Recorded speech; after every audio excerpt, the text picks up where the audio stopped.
लालपुर गंगवारी और मिलक है बरवाली।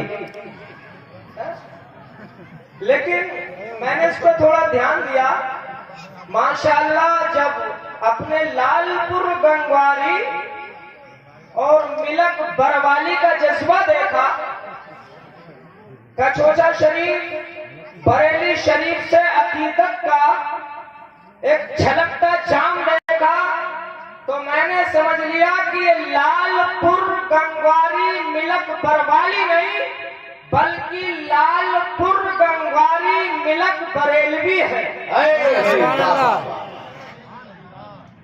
मिलक बरवाली नहीं बल्कि मिलक बरेलवी है। अल्लाह से दुआ करो कि पाक परवरदिगार आलम हम सबों को मसलक के आला हजरत पर कायम व दायम फरमाए। सबसे पहले सब गुंबद में आराम फरमाने वाले आका, लंबे लंबे हाथों से भीख देने वाले दाता, बेकसों के कस, बेबसों के बस, बेसहारों के सहारा, बेचारों के चारा, हुजूर की टूटी हुई चटाई पर जिंदगी बसर करने वाली आका, पेट से पत्थर बांध करके जिंदगी के कुछ वक्त गुजारने वाले दाता, नैयर आजम रहबर आजम जनाब अहमद मुजतबा मोहम्मद मुस्तफा सल्लल्लाहु तआला अलैहि वसल्लम की मुकद्दस बारगाह में झूम झूम कर दरूद और सलाम का नजराने अकीदत पेश करें। पढ़े अल्लाहुम्मा सल्ली अला सय्यिदिना व शफीइना व हबीबिना व मौलाना मुहम्मद मुबारक व सल्लम सल्लु अलैहि सलातु व सलाम अलैका या रसूल अल्लाह सल्लल्लाहु तआला अलैहि वसल्लम। हजरत देखिए वक्त बहुत कम मिला है, अब इन्हीं 10 या 12 मिनट के अंदर अंदर मैं आप हजरात को एक ऐसा आंकड़ा बताऊंगा, उसके बाद मोहब्बत वाली देन की बात करके आपसे रुखसत हो जाऊंगा। मचल कर कह दीजिए सुभान अल्लाह। एक शायर कहता है मत भूलना माँ बाप को लालच में माल के, मत भूलना माँ बाप को लालच में माल के, अरे माँ बाप जैसी दौलत को रखना संभाल के, सुभान अल्लाह। माँ बाप जैसी दौलत को रखना संभाल के। हजरात मोहतरम ये शायर ने कहा मत भूलना माँ बाप को लालच में माल के। जब मैंने हालात के यानी के सारे चीजों को देखा और नौजवानों की जिंदगी का मुताला किया तो मैंने इस शेर की पलट कर दी है क्या कि मत भूलना माँ बाप को कहने में ससुराल के। सुभान अल्लाह। मैंने पलट की है, आपको हंसी तो जरूर आएगी मगर मेरे हर जुमले में आपके लिए नसीहत होगी। हजरात मेरी कौम का नौजवान पता नहीं क्या हो चुका है कि जब तक ये मेरी कौम का नौजवान ससुराल तक नहीं पहुंचता है तब तक तो ये माँ को माँ कहता है, बाप को बाप कहता है, बहन को बहन कहता है, भाई को भाई कहता है, लेकिन ससुराल में पहुंचते ही अब वो जो माँ थी उसे बुढ़िया कहने लगा है, जो बाप था उसे बुढ़ा कहने लगा है। अब अम्मी जान बन गई है ससुराल में, अब्बू जान बन गए हैं ससुराल में। मैंने कहा मत भूलना माँ बाप को कहने में ससुराल के, अरे माँ बाप जैसी दौलत को रखना संभाल के। रखना संभाल के। मगर मेरी कौम के नौजवानों मेरी बात समझ में नहीं आती कि आखिरकार मामला क्या है। क्या मामला है कि जब तक नौजवान ससुराल नहीं पहुंचता तब तक क्या होता है, सब कुछ ठीक नहीं होता, लेकिन ससुराल में पहुंचते ही अब वो सब कुछ भूल गया। क्या भूल गया? माँ पढ़ाती रही, बाप पढ़ाता रहा, भाई पढ़ाता रहा, बहनें पढ़ाती रही, वो सारी क्लासें खत्म, अब ससुराल की गाने लगा। मैंने खोज किया, इस पर गौर किया तो पता ये लगा कि कमीज नौजवान की भी नहीं है बल्कि ससुराल के ऐश की कमी है। जी बेशक बेशक, ससुराल के ऐश की कमी है। आप जानते हैं इंग्लिश पढ़ना? इंग्लिश जानते हैं कि नहीं? पढ़ी होगी आपने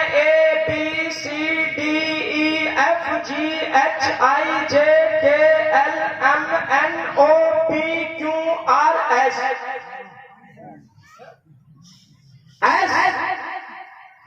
जानते हैं आप? माशाअल्लाह कतीर तादाद में हमारे नौजवान जानते होंगे, लेकिन ऐस की शक्ल आप अच्छी तरह से पहचानते भी होंगे क्या ऐसी शक्ल होती है, क्या एक आंकड़ा नीचे को होता है और उसके एक ऊपर को होता है, तब ऐसी शक्ल बनती है। इस पर हाथ मार दिए दोनों पे, हाथ मार दे हाथ। इसी में एक डी आती है, क्या आती है? डी। अब मैंने एस को देखा, डी को देखा, अब जब मैंने खोज किया कि आखिरकार बात क्या है, ये नौजवान जब तक माँ बाप की निगाहों के सामने रहा तब तक ये बाप को बाप कहता रहा, माँ को माँ कहता रहा, लेकिन जब ससुराल में पहुंचा तो ये दामाद की डी ऐसे आंकड़े में ऐसी फंस गई, ना इधर की रही ना उधर की रही। जी क्या आप खोज करो, अगर ससुराल लिखोगे तो वो ऐसे लिखी जाएगी, ससुर लिखोगे वो ऐसे लिखा जाएगा, सास लिखोगे वो ऐसे लिखी जाएगी, साला लिखोगे वो ऐसे लिखा जाएगा, सलज लिखोगे वो ऐसे लिखी जाएगी, आप सत्यान लिखोगे वो ऐसे लिखा जाएगा, और अगर आप साली लिखोगे वो भी ऐसे लिखी जाएगी। और कमाल तो ये है कि जब सारू लिखोगे तो वो भी ऐसे लिखा गया। अब जब ससुराल में पहुंचा, ससुराल का ऐस सामने आया, ससुर का ऐस सामने आया, सास का ऐस सामने आया, मेरी कौम के नौजवानों, अब ये दामाद वाली डी जब साली के ऐस के आंकड़े में पहुंचती है तो ये ऐसी लटक गई, ऐसी लटक गई, ना इधर की रही ना उधर की रही। लेकिन तजुर्बा शायद है कि जो डी होशियार होती है, ये तो 10-5 ऐस है, अगर 10-5,000 ऐस भी आ जाए तो इसी का कुछ नहीं बिगड़ है। नारे तकबीर, नारे रिसालत, उलमाए आले सुन्नत, मसलके आला हज़रत। अरे बोलो बोलो, है कि ऐसा नहीं? ये मेरे कौम के नौजवान की भी गलती नहीं है, मेरी कौम के नौजवान की भी कमी नहीं है। जब ये तमाम ऐसों के आंकड़े सामने आ गए, अब करे क्या, ना इधर का रहा ना उधर का रहा। लेकिन मेरी कौम के नौजवान, मैं तुझे बताना चाहूंगा, मैं ये नहीं कहता ससुराल से मोहब्बत ना करो, मैं ये नहीं कहता सास से मोहब्बत ना करो, मैं ये नहीं कहता ससुर से मोहब्बत ना करो, मैं ये नहीं कहता साली से मोहब्बत ना करो, मैं ये नहीं कहता कि तुम अपने सलस से, अपने साड़ू से, सत्यान से मोहब्बत ना करो, सबसे करो, मगर इन मोहब्बतों के सामने उस माँ की मोहब्बत को मत भुलाओ कि जिस माँ ने तुम्हें अपना खून दूध की शक्ल में पिलाया। उस खून को तुम क्यों भूल जाते हो?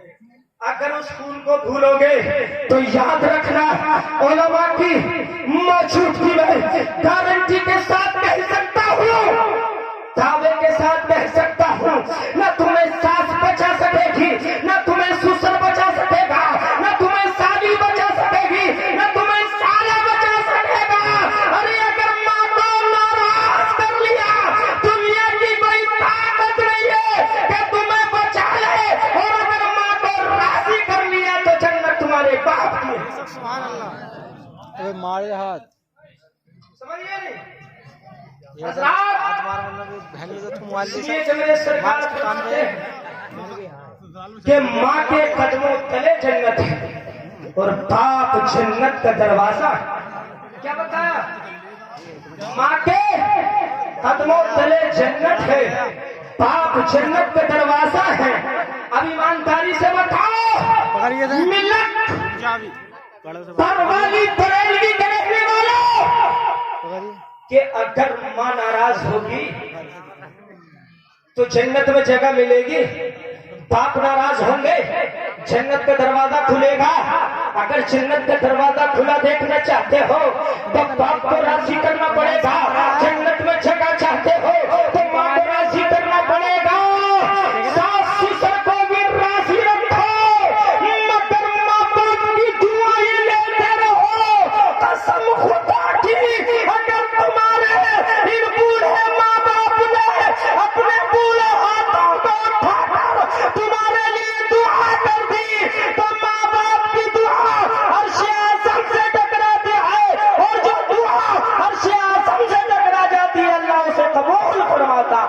नहीं फरमाता, मेरे नबी ने फरमाया सलासु दावत मुस्तजाब व दावतुल मुसाफिरी व दावतुल मजलूमी व दावतुल वालिदी अला वलादी। मेरे सरकार फरमाते हैं 3 किस्म के लोग हैं दुनिया के अंदर जिनकी दुआ या बद्दुआ को अल्लाह रद्द नहीं फरमाता।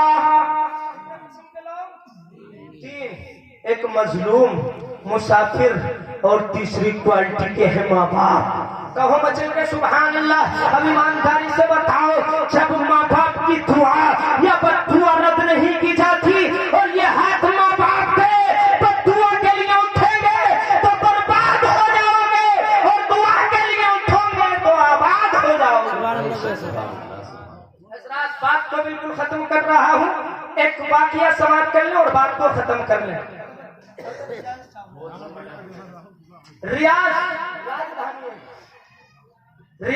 राजधानी है, कहीं सऊदी की राजधानी रियाज। वहां से अखबार छपता रियाज के नाम से। उस रियाज अखबार में खबर निकली, खुद जज ने उस खबर को उसमें तहरीर करवा के दुनिया वालों के सामने पेश किया। खबर क्या थी? जज खुद कहता है मुकदमे बहुत आए, मगर जो मुकदमा मैं आपको बताने जा रहा हूँ, ऐसा मुकदमा आज तक ना आया, और मैं समझता हूँ ऐसा मुकदमा मेरी जिंदगी में कभी आएगा भी नहीं। किसी ने पूछा वो ऐसा कौन सा मुकदमा था, तो जज बयान करता है रियाज में बैठा हुआ राजधानी से, तो मुकदमा अगर आता है तो प्रॉपर्टी का मुकदमा होता है, डोलमेंट का मुकदमा होता है, जमीनों जायदाद का मुकदमा होता है, मकान का मुकदमा लेकर आता है, दुकान का मुकदमा लेकर आता है। लेकिन मेरे पास में जो मुकदमा आया, जमीनों जायदाद दुकान और मकान का नहीं, बल्कि माँ की मोहब्बत का मुकदमा आया। माँ की मोहब्बत का बयान करता है। 2 सगे भाई थे जिनमें एक की उम्र थी तकरीबन 80 साल और एक की उम्र थी 70 साल। अब ये दोनों भाई मुकदमा पेश करते हैं। क्या मुकदमा? मुकदमा ये था कि उन दोनों भाइयों की एक बूढ़ी माँ थी जो कि कमजोर हो चुकी थी। अब बड़ा भाई अपनी माँ को छोटे भाई के पास तक नहीं जाने देता था, खुद खिदमत करता था, खुद उनको पानी पिलाता था, खुद खाने के लिए सामान का इंतजाम करता था। छोटे ने मुकदमा कर दिया, जितनी माँ भाई की है उतनी माँ मेरी है। किसी ने पूछा ऐसा मुकदमा क्यों किया, तो जवाब सुनो मेरी कौम के नौजवानों। उस जवान ने जवाब दिया था, उस बूढ़े ने जवाब दिया था कि जन्नत कमाने का हकदार अकेला भाई नहीं है, बल्कि मैं भी हूँ। पकड़ते मैं भी हूँ। जितना हक भाई का बनता है उतना हक मेरा बनता है। अपना जज बयान करता, मुकदमा हो गया, बात चलती रही। अब जजमेंट आने पर था, रिजल्ट आने पर था।